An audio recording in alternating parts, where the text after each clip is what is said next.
Welcome back to my channel. मैं हूं आपकी फ्रेंड वर्षा। फ्रेंड्स, आज की इस वीडियो में हम बात करेंगे कॉमर्स के कुछ क्वेश्चंस की जो कि एग्जाम के लिए बहुत ही इंपॉर्टेंट है। तो स्टार्ट करते हैं वीडियो को। वीडियो पसंद आए तो वीडियो को लाइक कीजिए, फ्रेंड्स या शेयर कीजिए, और किसी भी तरह की कोई भी क्वेरी हो तो जरूर बताइएगा। तो स्टार्ट करते हैं वीडियो को।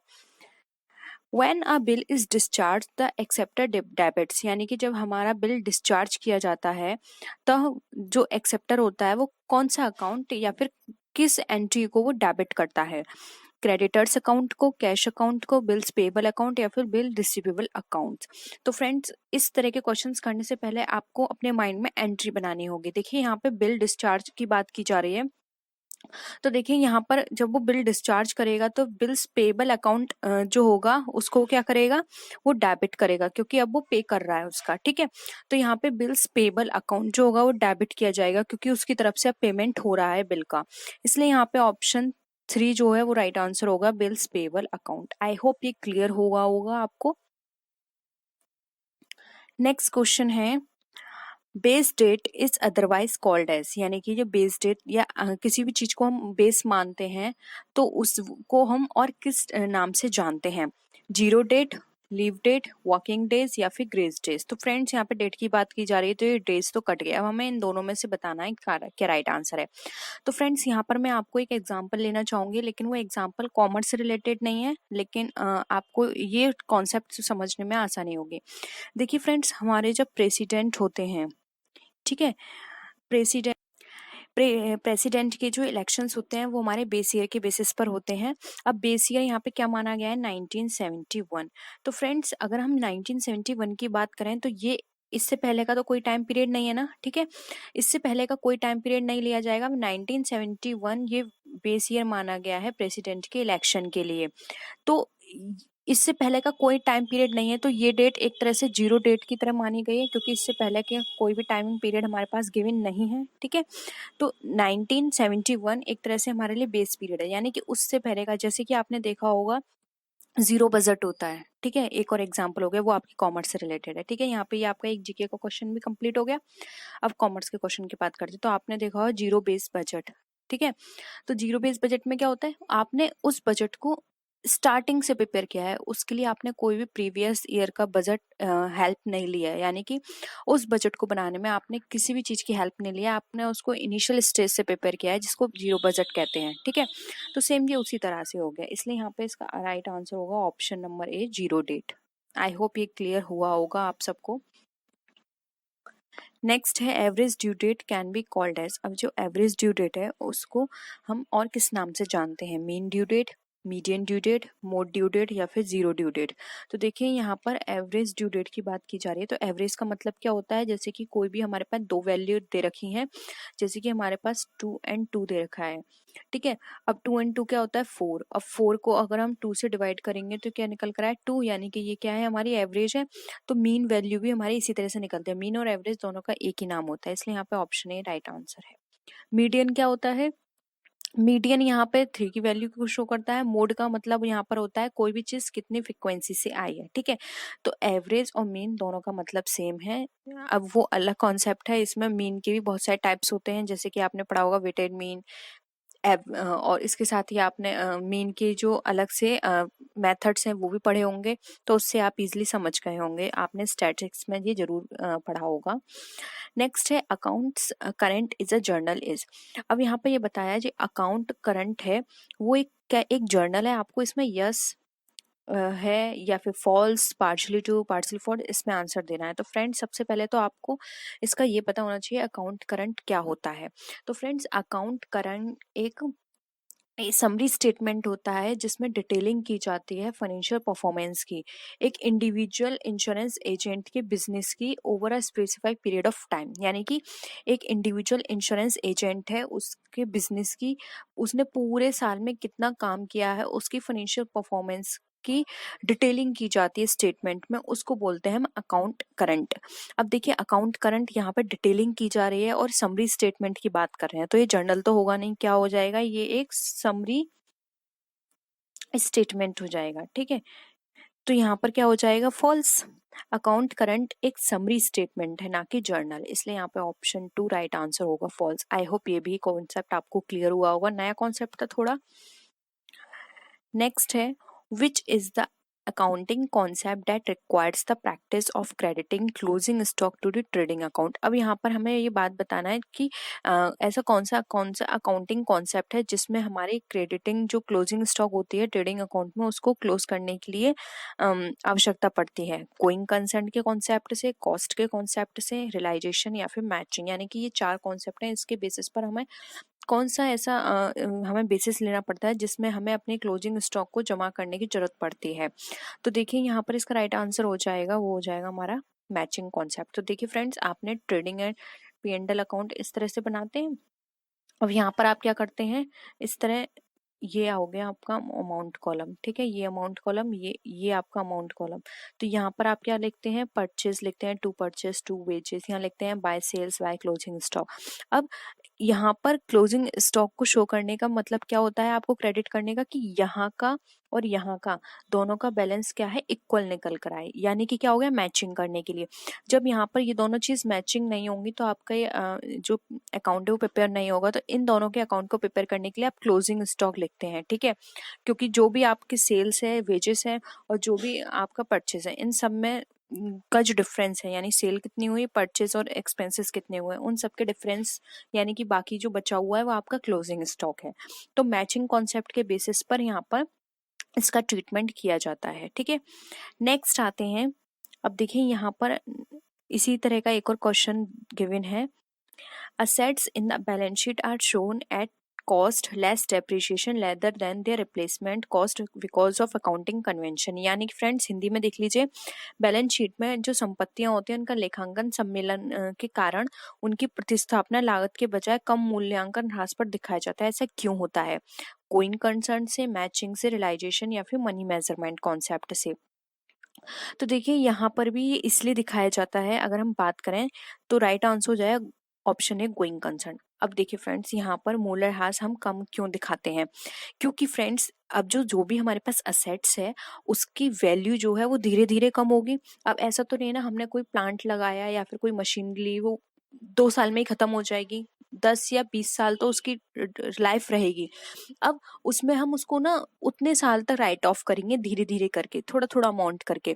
तो यानी कि एक तरह से गोइंग कंसर्न कॉन्सेप्ट के बेसिस पर है, हमें नहीं पता हमारा बिजनेस कल बंद होगा या कितने साल तक चलेगा, गोइंग कंसर्न की तरह है।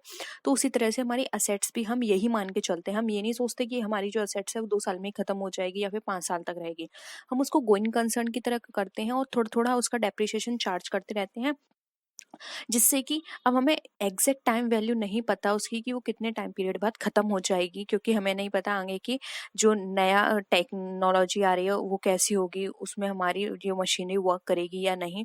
लेकिन हम थोड़ा थोड़ा अमाउंट लेकर एक तरह से प्रोविजन बना के चलते हैं और एक आइडिया में लग जाता है कि इतने टाइम पीरियड तक हमें फंड कलेक्ट करके रखना है नई मशीनरी के लिए, ठीक है। तो इसलिए ये हमारा कॉन्सेप्ट बेसिस होता है गोइंग कंसर्न, ये भी हमारे गोइंग कंसर्न के बेसिस पर चलती है, ठीक है।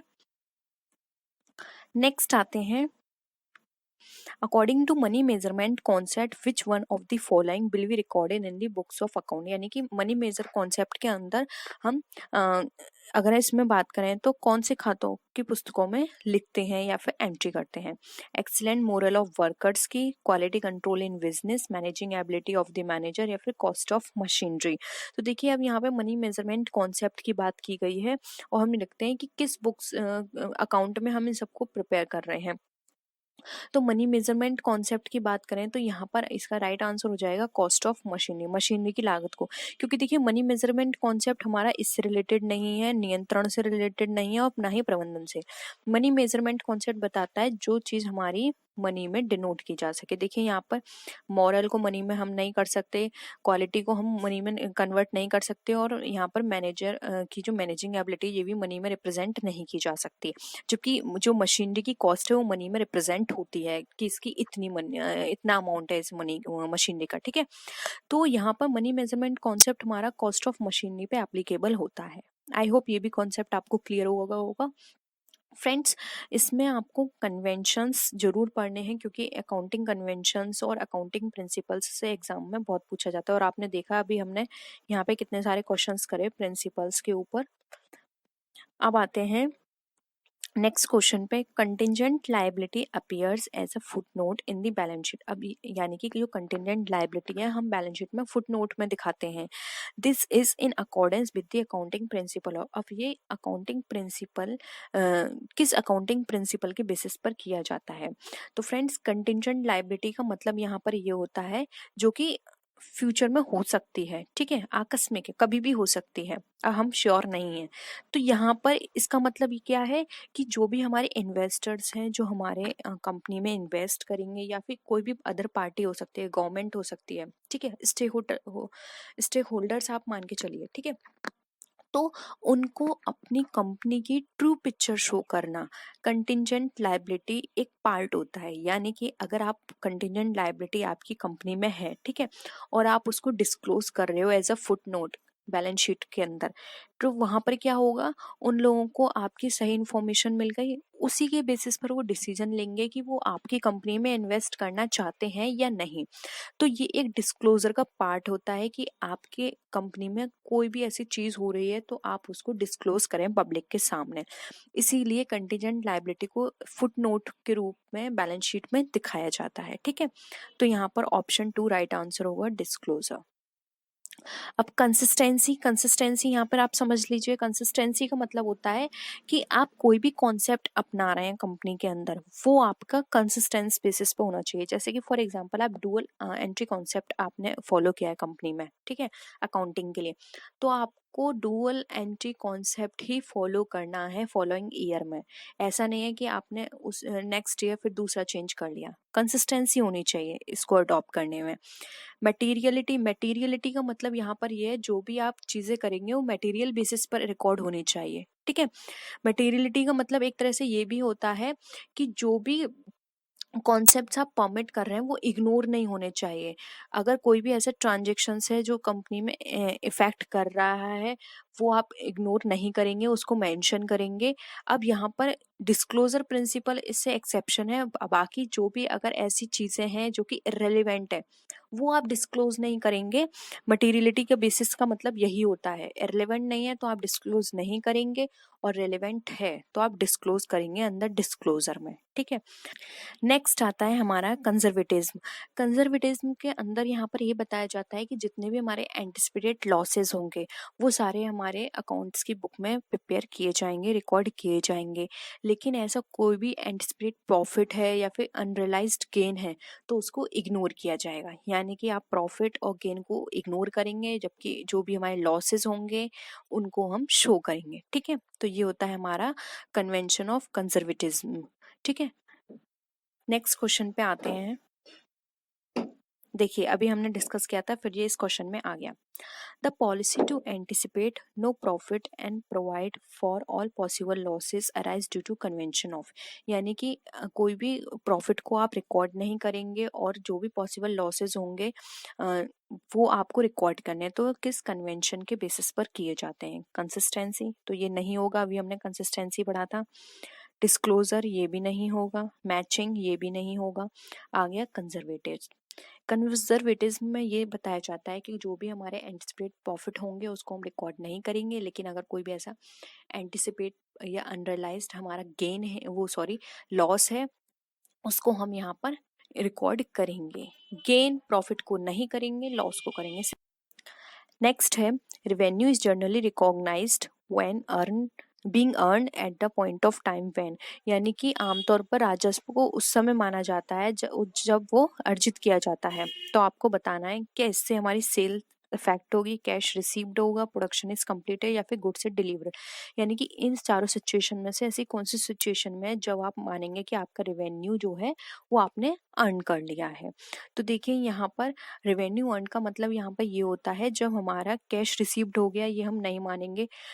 प्रोडक्शन कंप्लीट हो गया, ये तो बिल्कुल ही इससे रिलेटेड नहीं है। एंड गुड से डिलीवर्ड, ये भी इससे रिलेटेड मतलब नहीं है। इसका मतलब यहाँ पर ये है कि सेल इज अफेक्टेड, जब हमारी सेल इफेक्ट हो रही है, यानी कि आपने कोई भी माल किसी को बेच दिया, इट मीन्स आपने रेवेन्यू अर्न कर लिया।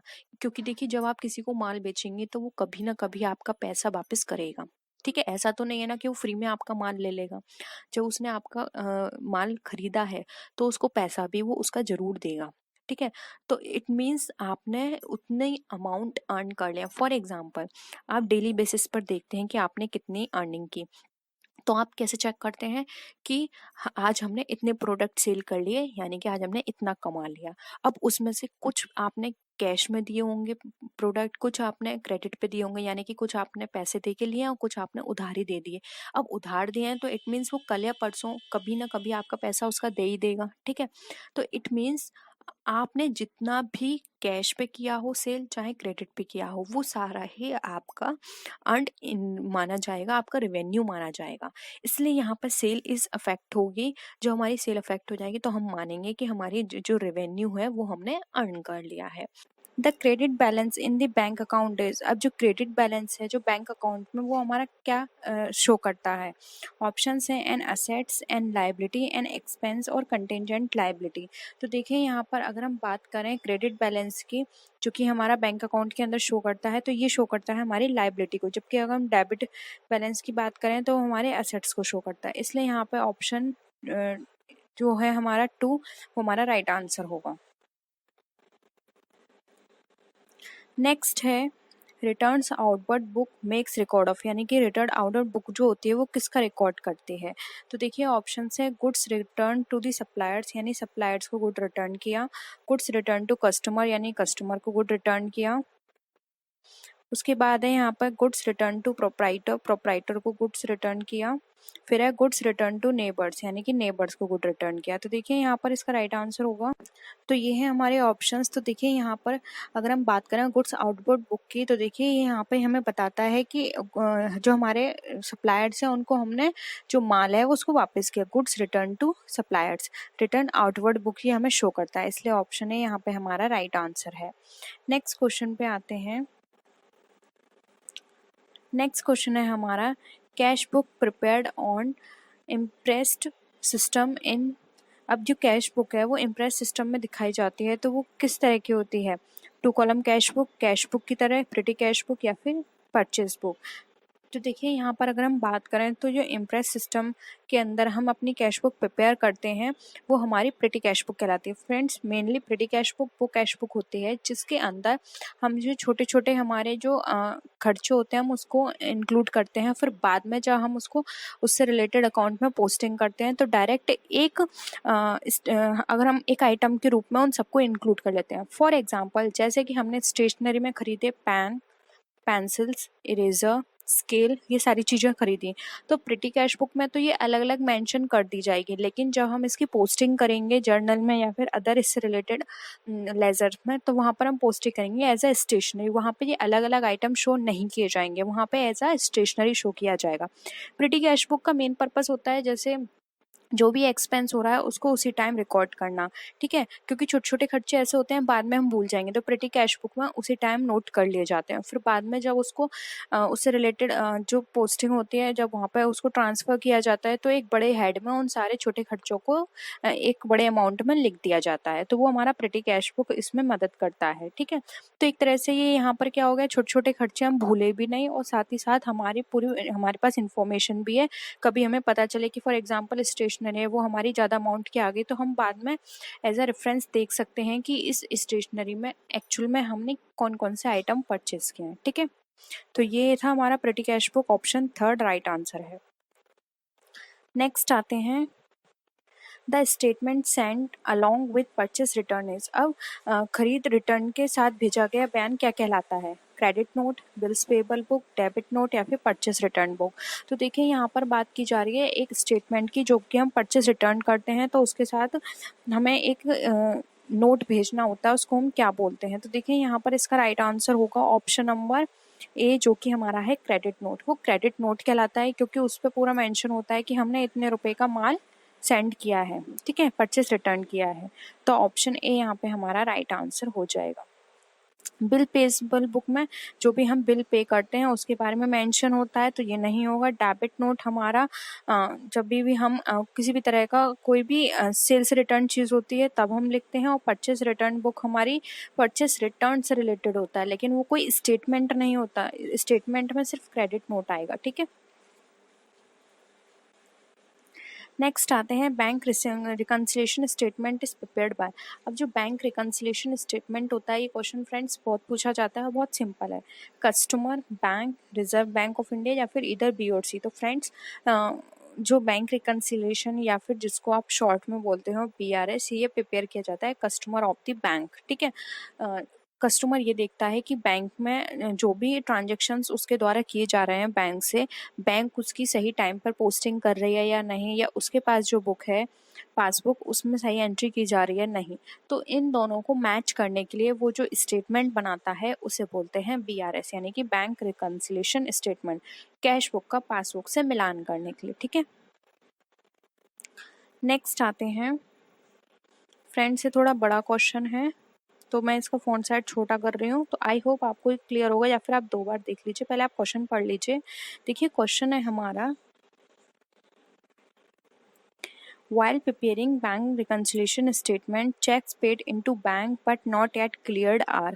यानी कि जब आप बैंक रिकन्सिलेशन स्टेटमेंट प्रिपेयर करते हैं तो चेक जो आपका बैंक में पेड हो गया है लेकिन वो अभी तक क्लियर नहीं हुआ है। हिंदी में भी देख लीजिए, बैंक सुलह बयान तैयार करते समय बैंक में भुगतान किए गए चेक भुगतान तो कर दिए हैं आपने, लेकिन अभी तक वो क्लियर नहीं हुआ है, यानी कि वहाँ पर सबमिट नहीं हुए एक तरह से बैंक के द्वारा। तो ठीक है, ऑप्शंस देखिए यहाँ पर कौन क्या क्या हो सकता है। 4 ऑप्शंस हैं हमें यहाँ पर। देखिए, added to balance as per cash book to arrive at the balance as per passbook, या फिर deducted to the balance as per cash book to arrive at the balance as per passbook. फिर है divided in the balance as per cash book to arrive at the passbook, और multiplied to the balances as per cash book to arrive at the balance as per the passbook. अब friends यहाँ पर आप देखिए, यहाँ पर इन्होंने 4 options आपको प्रोवाइड किए हैं। ठीक है, तो देखिए 4 ऑप्शंस के अकॉर्डिंग आपने एक चीज़ देखी होगी, जब भी हम BRS बनाते हैं तो या तो वहाँ पर हम चीज़ें ऐड करते हैं या लेस करते हैं, जबकि यहाँ पर क्या है, मल्टीप्लाई। तो ये कट गया ऑप्शन, यहाँ में डिवाइड का ऑप्शन दे रखा है तो ये कट गया, क्योंकि ना ही हम कोई भी स्टेटमेंट, कोई भी एंट्री होती है उसको डिवाइड करते हैं, ना ही मल्टीप्लाई, सिर्फ ऐड करते हैं या फिर लेस करते हैं कोई भी आइटम। तो अब हमें ऑप्शन ए या 2 में से देखना है। तो देखिए यहाँ पर ये था कि जो चेक है वो बैंक में दे दिया गया है लेकिन वो क्लियर नहीं हुआ है। तो इसका मतलब क्या है कि आपने तो उसको ऐड कर लिया होगा कि अब हमारे अकाउंट में इतने रुपए हो गए, लेकिन सच में तो अभी वो क्लियर हुआ नहीं है, तो अकाउंट में तो अभी उतने रुपए हुए नहीं है, तो आपको क्या करना पड़ेगा, डिडक्ट करना पड़ेगा। तो यहाँ पे देखिए ऑप्शन 2 राइट आंसर होगा, deduct to the balance as per cash book और arrive at the balance as per passbook. ठीक है, तो ये आपका ऑप्शन करेक्ट होगा, ऑप्शन 2। आई होप ये भी ऑप्शन आपको क्लियर हुआ होगा। नेक्स्ट आते हैं errors which affect one account can be. अब हमें ऐसे एरर्स बताने हैं जो सिर्फ एक अकाउंट को इफेक्ट करते हैं। तो ऑप्शंस देख लीजिए, errors of omission, error of principle, error of posting या फिर एरर ऑफ कमीशन। तो देखिए यहाँ पर ये बात कर रहे हैं एक अकाउंट को इफेक्ट करे। तो देखिए फ्रेंड्स, अगर एरर ऑफ ओमिशन होगा तो ये एक अकाउंट से रिलेटेड नहीं है, प्रिंसिपल डबल अकाउंट से रिलेटेड होता है, कमीशन भी नहीं होगा। एरर ऑफ पोस्टिंग हमारे एक अकाउंट से रिलेटेड हो सकता है कि हमने एक अकाउंट में पोस्टिंग नहीं की है। ठीक है, तो यहाँ पे ऑप्शन 3 जो है वो इसका राइट आंसर हो जाएगा। पोस्टिंग से रिलेटेड चीज़ें हमारी वन अकाउंट में इफेक्ट करेंगी, जबकि प्रिंसिपल दोनों पर बेस्ड होगा, ओमिशन भी दोनों पर बेस्ड होगा और कमीशन भी हमारे दोनों साइड बेस्ड होगा, इसलिए ऑप्शन 3 यहाँ पर हमारा राइट आंसर है। नेक्स्ट आते हैं errors of carry forward from one year to another year effect, यानी कि एक वर्ष से दूसरे वर्ष तक आगे ले जाने की त्रुटियां क्या कहलाती हैं। पर्सनल अकाउंट से होती हैं, रियल अकाउंट से, नॉमिनल अकाउंट से, या फिर both personal and real account से। तो देखिए यहाँ पर errors of carry forward from 1 year to, अब देखिए 1 ईयर से सेकंड ईयर में हम क्या ले जाते हैं, बैलेंस शीट। तो आपको देखिए घुमाकर ये क्वेश्चन आपसे कर लिया गया है, एक तरह से आपको ये बताना है कि बैलेंस शीट में कौन कौन सी चीज़ें जाती हैं। ठीक है, तो फ्रेंड्स यहाँ पर अगर हम बात करें तो देखिए यहाँ पर एक साल से दूसरे साल में फॉरवर्ड की बात कर रहे हैं। ठीक है, इसका मैंने आपको एक हिंट दे दिया है, इसका आंसर आपको खुद बताना है। ठीक है, मैंने आपको हिंट दे दिया है। अब देखिए BRS से ही रिलेटेड है एक और क्वेश्चन हमारा, which of the following errors is an error of omission. अब हमें बताना है एरर ऑफ ओमिशन से रिलेटेड इसमें से कौन सी एरर है। ऑप्शन 1 है sale of 800 rupees was written in the purchase journal, यानी कि 800 रुपये की आपकी सेल हुई है लेकिन आपने परचेज जर्नल में लिख दी है। सेकंड ऑप्शन है wages paid to the Sohan, यानी कि सोहन को वेजेस पेड की और वो उसकी लेकिन अकाउंट में डेबिट कर दी है। फिर है the total of sales journal, यानी कि सोशल जर्नल का जो टोटल है वो आपने सेल्स अकाउंट में पोस्ट नहीं किया है। नेक्स्ट है the total of sales journal has posted to the sales account, अब जो टोटल है वो सेल्स अकाउंट में आपने पोस्ट कर दिया है। अब आपको यहाँ पे क्या बताना है, ओमिशन बताना है कि इसमें से कौन सा एरर ऑफ ओमिशन है। तो आप ध्यान से देखिए फ्रेंड्स, यहाँ पर एरर ऑफ ओमिशन की बात कराएं, यानी कि दोनों तरफ। तो देखिए यहाँ पर तो ये एंट्री हुई नहीं है, तो ये एरर ऑफ ओमिशन का पार्ट हो गया, ठीक है। सेल्स जर्नल में थी लेकिन पोस्ट ही नहीं हुई है, ठीक है। जबकि ये यहाँ पे गलत हुआ है, यानी कि डबल एंट्री का काम है, ये भी डबल एंट्री है और ये भी यहाँ पे गलत है, ठीक है। वो ये तो हमारी बिल्कुल सही है क्योंकि जिसकी एंट्री थी वो हमने वहाँ पोस्ट करी है, ये बिल्कुल करेक्ट है। लेकिन ऑप्शंस के अकॉर्डिंग देखें तो यहाँ पे ऑप्शन थर्ड हमारा राइट आंसर हो जाएगा। आई होप ये भी आपको क्वेश्चन क्लियर हुआ होगा। तो ये थे हमारे क्वेश्चंस। आई होप आपको ये सारे क्वेश्चंस क्लियर हुए होंगे। किसी भी तरह की कोई भी क्वेरी हो तो ज़रूर बताइएगा। आज के लिए इतना ही। वीडियो कैसी लगी कमेंट सेक्शन में ज़रूर बताइएगा। वीडियो को लाइक कीजिए, फ्रेंड्स या शेयर कीजिए, और अभी तक चैनल को सब्सक्राइब नहीं किया तो प्लीज़ चैनल को सब्सक्राइब कर लीजिए। नेक्स्ट वीडियो में फिर मिलते हैं और भी अच्छी वीडियोज़ के साथ। तब तक के लिए टेक केयर, बाय बाय।